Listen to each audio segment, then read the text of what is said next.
Hi, yeah, I work with Oxfam, and we're campaigning at the moment for social justice in a resource-constrained world, so looking at meeting everybody's needs, up to 9 billion people, achieving their human rights within the constraints of the planet.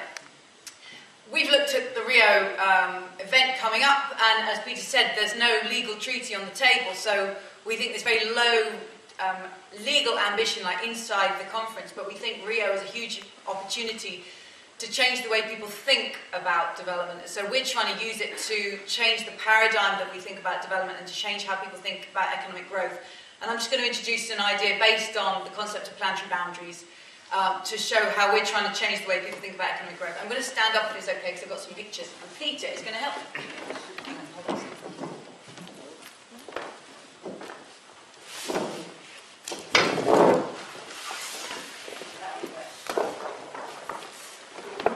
So I studied economics, and I studied economics for 4 years, and at the end of it I was pretty pissed off because through 4 years no one ever mentioned the environment.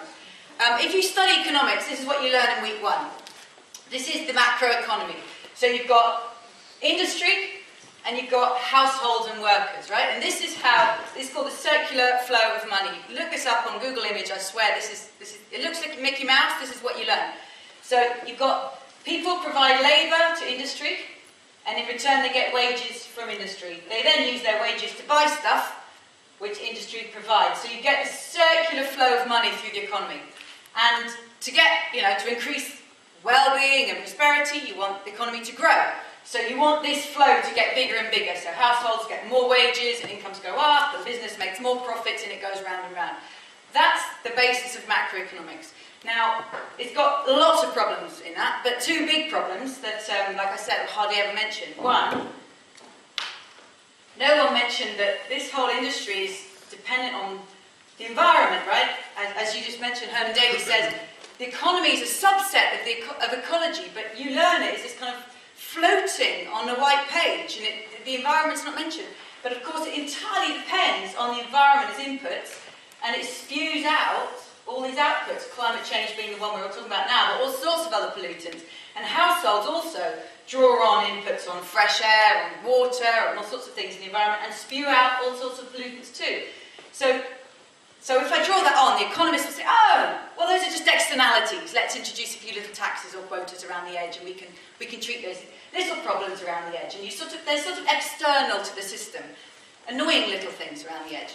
So again, the economy is central, and these bits are annoying bits around the edge. And if you want to go off and do a specialist paper on environmental economics, you can do that, but let's stick with the real stuff here. The other real problem with it is that it doesn't worry about the complete inequity between the corporates and the profits that you accrue from industry and business and the household. So you can have huge social inequality building up here.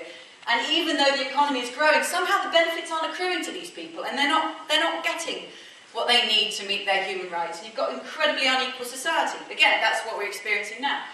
That's welfare economics. That's a bit of a side subject. You can go and look at that somewhere. It's a bit of tax and redistribution, but let's not worry about the fundamental economy, right?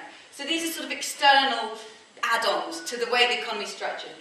Nobody in this room likes to think about the economy and what we're trying to do to achieve prosperity and development like that. So I'm going to show you another picture which kind of kicks this out. Let's start all over again. Let's start somewhere else. Thank you. So Peter's talked about planetary boundaries. Lots of words in here. I'm just going to talk you through it. I've got a couple of little printouts. If anyone really, really likes it, I can give you a printout. Planetary boundaries, as he said, a load of leading Earth system scientists got together and they said, what are the fundamental Earth system processes that keep us in the Holocene that we've been in for the last 10,000 years, under which we developed agriculture, which humanity has thrived in. And they come up with these 9, as Peter's mentioned. So it's climate stability, fresh water cycle, nitrogen and phosphorus use, ocean stability, the pH stability, low chemical pollution, aerosols, that's like black soot and carbon going, kind of pollutants hanging in the atmosphere, an ozone layer, biodiversity and land use. And so they define these limits that you don't want to go beyond. So they brilliantly tried to quantify it, because they know that if you put numbers on things, suddenly journalists write about it, politicians listen to you. So they tried to quantify where we should be. So on climate change, they said we should have, the limit is 350 parts per million. And they kind of tried to get, they're making estimates for a lot of this because we know so little about this planet. But they're trying to understand where we need to be in relation to policy. And then where are we actually? And as Peter said, we've gone way over the limit on climate change, on nitrogen use, putting far too much nitrogen into the soil as fertilizer, and it leaches into the rivers, and it goes into the atmosphere, and also massive biodiversity loss. And on the other ones, we're basically moving towards the edge. So when I saw that, I loved it, because it was for the first time, you've got natural scientists reining in economics and saying, thus far and no further, this is the environmentally safe operating space for humanity. And by the way, we're not talking about it in money terms.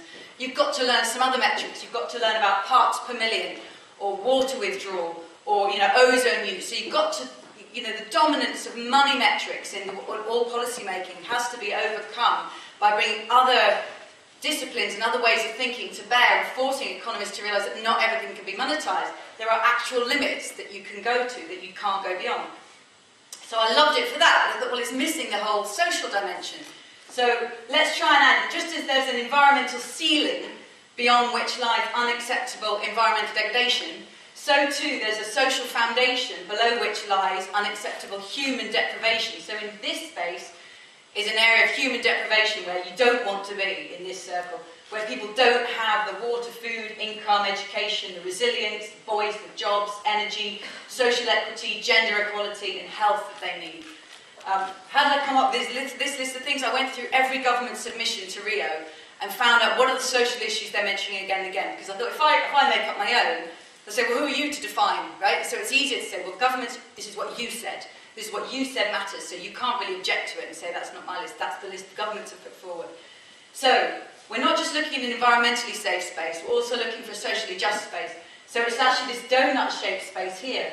You want to use natural resources so that, like imagine you beginning in really extreme poverty. You need to use natural resources, right? And the economy's going to grow, right? People's incomes need to rise so that people can afford the water, the food, the education, the energy use, the healthcare that they need to get out of this space of deprivation. So you want to come out of here.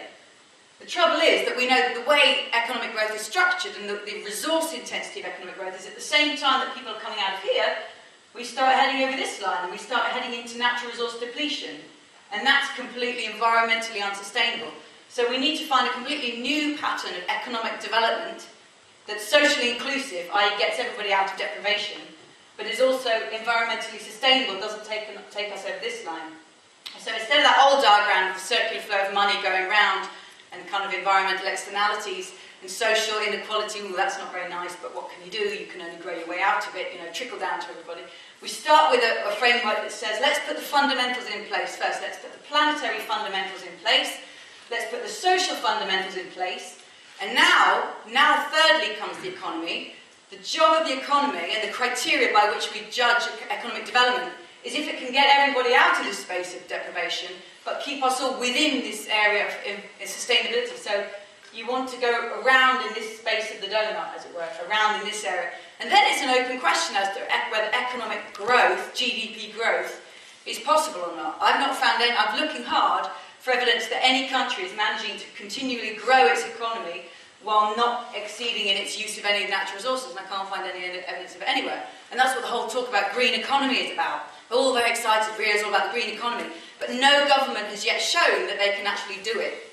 So I think it puts you in a quite strong position to say, if this is the foundation that we're committed to environmental integrity, we're committed to social justice, you prove to me, if you're committed to economic growth, that you can make it happen in this space. What I wanted to introduce. Thank you. Oh, if you're interested in this idea, if you just go on Google Oxfam donut.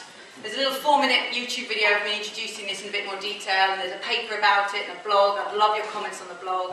I'll respond. Thank you.